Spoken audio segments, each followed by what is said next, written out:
Bonjour à tous, c'est Odile. Aujourd'hui, je vais vous présenter un oracle sur l'astrologie qui est sorti il y a à peu près un an, je pense que c'est l'année dernière en français, aux éditions Contredire, et c'est un jeu de Suzanne Shepard. Voilà. Donc, un oracle de 52 cartes avec un livre en noir et blanc, donc je vous laisse lire si ça vous intéresse le dos de la boîte sur lequel on présente quelques cartes en petit format. Voilà. Donc l'astrologie de la lune noire. Donc un jeu sur l'astrologie, je trouve très bien fait avec des belles cartes, grandes cartes. Donc on va découvrir ça ensemble. Donc, nous avons un livret. Hop. Ensuite un pochon doré. Donc hop. À l'intérieur du coffret uni, violet. Alors, le livret. Voilà, donc en français. Donc, un petit sommaire, une introduction. Donc là, on a une explication du jeu de cartes. On explique également la structure du jeu. Donc les cartes de 1 à 11, on va voir les planètes et les luminaires, du Soleil jusqu'à la dernière planète. Ensuite, une carte spéciale, carte 12 avec la lune noire. Les signes et les maisons de la carte 13 à 36. Et ensuite, un petit paragraphe pour aller plus loin. Alors, les éléments de la carte 37 à 40. Donc, on va avoir les 4 éléments dans ce jeu. Les nœuds lunaires, les éclipses, la part de fortune, les aspects, les cartes de retour, retour de Jupiter et de Saturne, la rétrogradation de Mercure et la lune vide de course. Donc on explique déjà ce qu'on va trouver au niveau du jeu, la structure. Alors, les suggestions de tirage, on en a plusieurs ici. Le tirage de l'ici, maintenant, plus tard, avec 15 cartes. Le tirage de la roue astrologique, avec les maisons. Le tirage de la lune noire. Le tirage des planètes. Le tirage du plan d'action en 4 cartes. Et l'oracle de l'amour de la lune noire. Donc vous voyez, on a quand même pas mal d'exemples de tirage. Et après, on va arriver au sens des cartes. Donc pour toutes les cartes, on va avoir une première page et ensuite une double page. Donc pour chaque carte, on va avoir un mot-clé, un petit texte ici, ensuite une description de la carte. Une carte assez... une explication assez complète pour chaque carte. Donc moi j'ai surligné comme toujours. Ici on a une petite explication plus brève de la carte. Chaque carte va être également associée à une carte du tarot. Donc ici pour la première carte, c'est le soleil. Comme on commence par la carte du soleil, forcément la carte du tarot correspondante ça va être le soleil. Et on va avoir des mots-clés. Donc ça c'est intéressant également. Donc on va voir ça pour toutes les cartes. Voilà. Et à la fin, on va avoir un petit paragraphe sur à propos de l'auteur. Voilà. Donc c'est un jeu très intéressant et sur l'astrologie. Donc qui arrive dans un pochon doré. Hop. Donc nous avons des cartes avec un bordure dorée, brillante. Carte brillante, tranche. La tranche brillante, ouais, j'essaie de plus faire des phrases. On a un très joli dos. Alors, au niveau de la taille des cartes, je vais vous montrer par rapport à un jeu que je vous ai déjà présenté, Médecine chamanique, qui avait des cartes très grandes. Donc là, on va voir exactement la même taille de carte. Voilà. Celui qui a le jeu Médecine chamanique, ça va être exactement la même taille de carte. Donc, des cartes qui sont très jolies. On va avoir une bordure sur chaque carte. Le numéro de la carte en bas.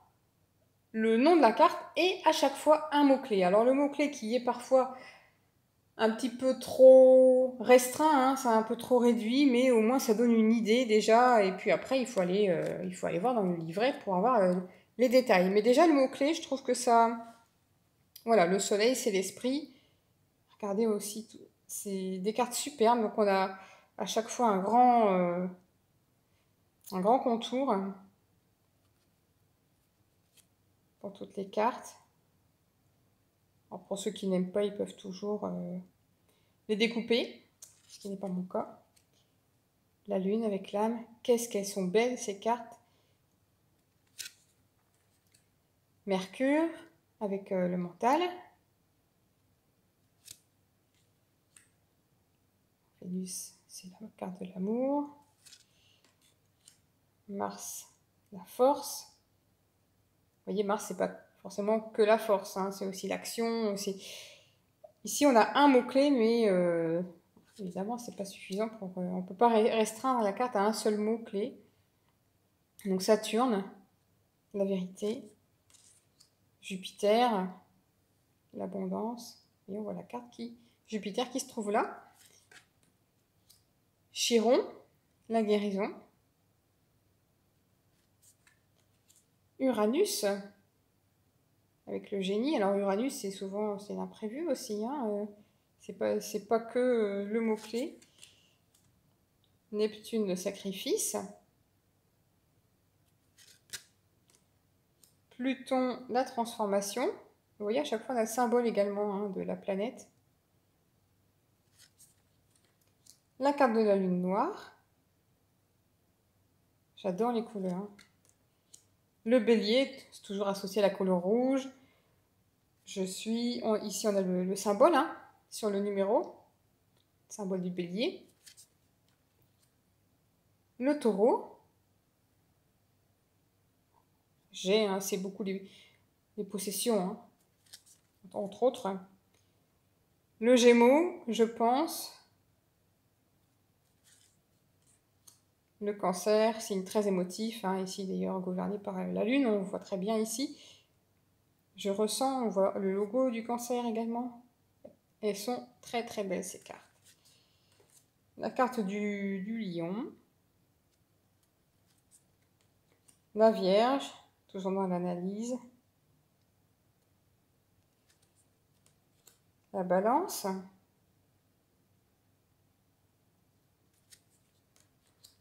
Le Scorpion. Le Sagittaire. Donc là, je pense que ça doit être l'illustration de la boîte. Voilà.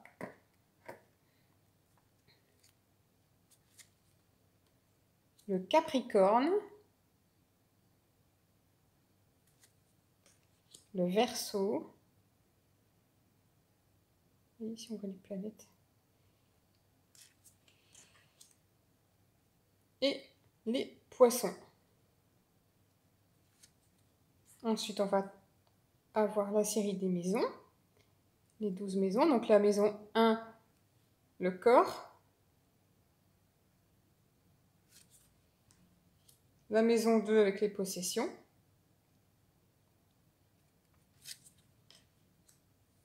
La maison 3 avec les messages. Elles sont vraiment belles, hein, ces cartes. La maison 4 avec les racines.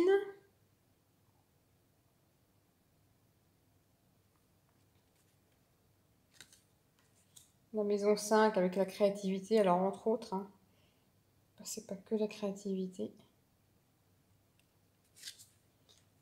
La maison 6, alors c'est la routine, mais c'est aussi le travail quotidien, hein, la routine, le travail de tous les jours. La santé aussi.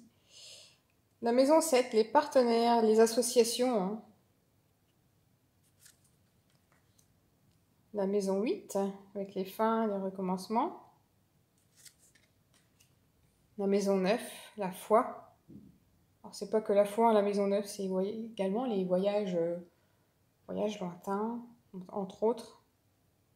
Mais c'est très détaillé dans le livre, c'est bien expliqué, on a tout.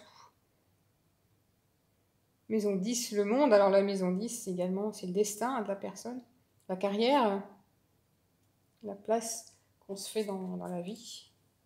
La maison 11 avec les amis. Et la maison 12, la fuite. Ensuite, on va voir les 4 éléments. Le feu, le désir, la terre, l'air, la communication, et l'eau, le ressenti avec les émotions, hein. Ensuite, on va avoir les nœuds. Nœud nord, nœud sud, dans les mêmes coloris. L'éclipse lunaire, avec le changement. L'éclipse solaire, c'est carrément la révolution. La part de fortune. Le grand trigone, donc ça c'est les événements positifs. La croix cosmique. Iode, la destinée. Sur les cartes de tarot, on a souvent des iodes qui sont dessinés. Le retour de Jupiter, avec les bénéfices. Le retour de Saturne, la planète Saturne. Elles sont très très belles ces cartes. La rétrogradation de Mercure. Et la lune vide de course avec le manque. Vous voyez, elles sont vraiment très très belles ces cartes. Je fais vibrer le trépied. Excusez-moi. Alors, je ne vous ai pas parlé de l'épaisseur des cartes, hein, mais c'est un peu toujours les... C'est un peu comme les cartes de médecine chamanique, hein, on a une bonne épaisseur de cartes. De très bonne qualité. Brillante. Voilà. Moi, je trouve que c'est un très bon jeu sur l'astrologie. Complet. Et puis alors, au niveau du livre, on a pas mal d'exemples de tirages. Vous voyez, tout ce qu'on a sur une carte, c'est quand même beaucoup, hein. Donc, le livre est très bien fait, très complet. Et avec le petit mot-clé sur les cartes, si on n'a pas le temps d'aller voir sur le livre, ça nous donne déjà une piste. Voilà. Donc, n'hésitez pas à me dire ce que vous en pensez. Moi, je trouve que c'est un oracle sur l'astrologie qui est très bien fait. Très beau. Très coloré. Voilà. Donc j'espère que cette présentation vous a plu. Moi je vous retrouve bientôt pour une prochaine vidéo. À bientôt.